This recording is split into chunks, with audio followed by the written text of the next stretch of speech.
Is a real estate crash coming, or is it just a correction? If you've been following all the news recently, it's all doom and gloom. On Wednesday, September the 21st, the Federal Reserve hiked interest rates to give the housing industry a reset, as Chair Jerome Powell wanted. But it also may have further confused home buyers and sellers on what to do next. Average 30-year fixed mortgage interest rates have spiked from 3.2 to 6.38% over the past 6 months.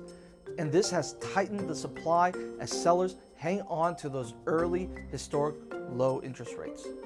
But the demand for housing of all types still remains high nationwide.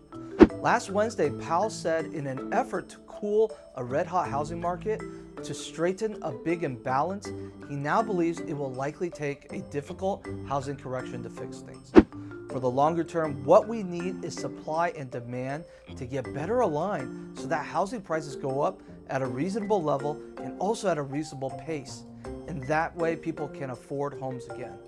Today we'll be covering a lot of topics relating to inflation, rate hikes, home prices, the general economy, and what to do as a home buyer and a home seller in the San Francisco Bay Area.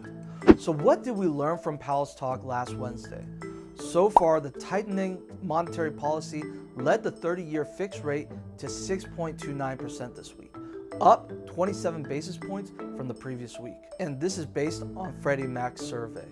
A year ago at this time, rates averaged 2.86%. Oh my gosh, what a difference. The housing market continues to face challenges as mortgage rates increase again, following the 10-year Treasury yields jump to its highest level since 2011. Impacted by higher rates, home prices are also softening and home sales have decreased.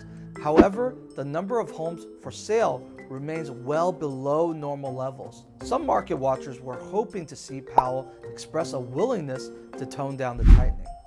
But the biggest takeaway for the mortgage industry is that Powell remained completely unflinching in his commitment to hike rates as much as it takes to tackle inflation. The entire financial market is in the throes of adjusting to that new reality. Actual 30-year fixed rates are well over 6.5% right now. So let's touch on where our prices going this coming year in 2023.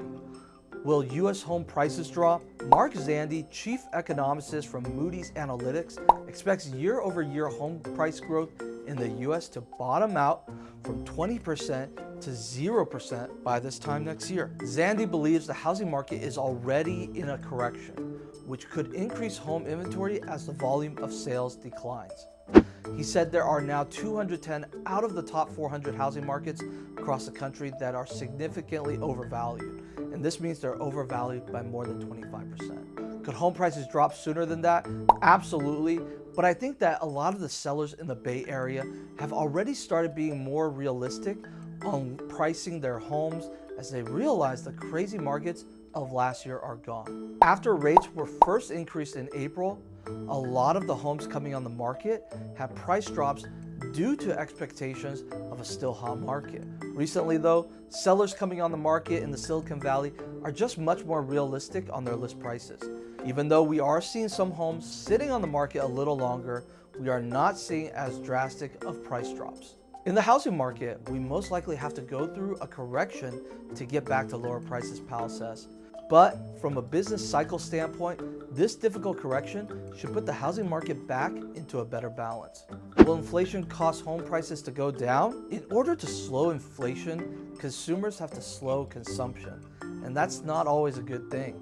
Buying new or existing homes increases consumption of a tangible hard good, and that creates demand that drives inflation and pricing.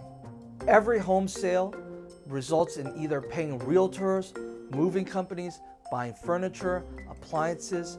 Across the country, this pours tens of thousands of dollars into the nation's economy, an economy that the Fed is trying to slow down. The balancing act that the Fed is trying to create is a soft landing, but we haven't found the soft landing or sweet spot yet. Our economy gets negatively impacted when we stop spending. But how do you stop spending without killing the economy? That is the crossroads that the Fed is at. All right, So that was all the bad news on prices.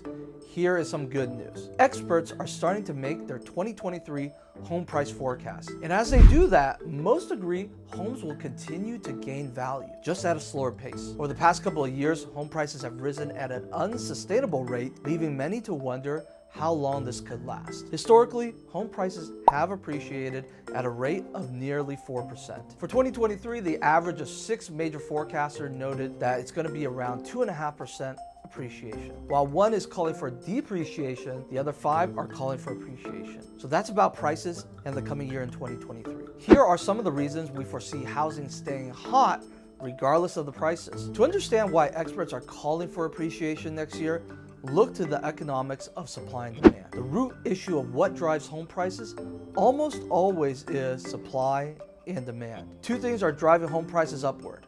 First, the undersupply of homes on the market is an issue we have to continue to face in this country.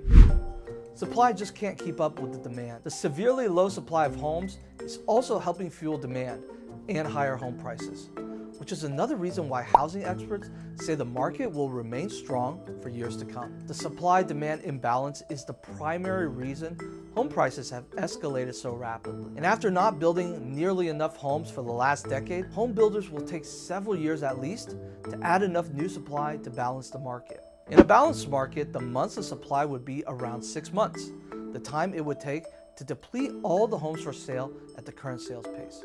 But today's market has only 1.7 months of supply, showing a drastic imbalance in favor of sellers. Now, it is helpful that new home construction climbed at an annual rate of 6.8% in February, which is the fastest growth since 2006.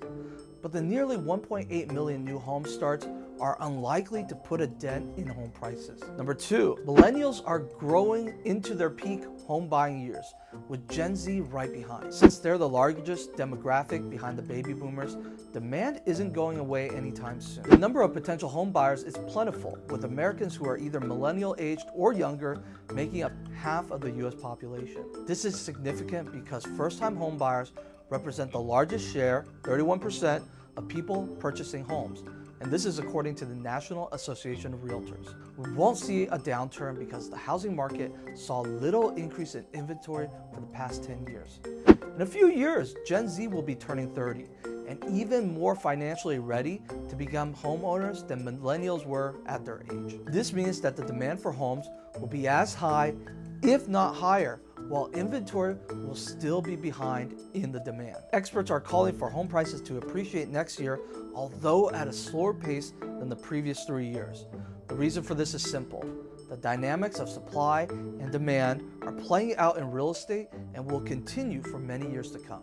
So now that we've spoken about the economy, expected pricing for next year, and why the market will stay strong, let's talk about whether we are going to see a crash next year or just a slowdown. The talk of a housing bubble in the coming years seems to be at a fever pitch as rising mortgage rates continue to slow down an overheated real estate market. Over the past 2 years, home prices have appreciated at an unsustainable pace, causing many to ask, are things just slowing down or is a crash coming? To answer this question, we have to understand the reality of the shift in today's market. So what is the reality of the shift? The reality is we're seeing an inflection point in housing supply and demand. According to Realtor.com, active listings have increased more than 26% over last year, while showings from the latest showing time data have decreased almost 17% from last year. This is an inflection point for housing because over the past 2 years, we've seen a massive amount of demand, which are showings, and not enough homes available for sale, which is inventory. And there's always been a lot more people that have wanted to buy. That's what caused the market frenzy.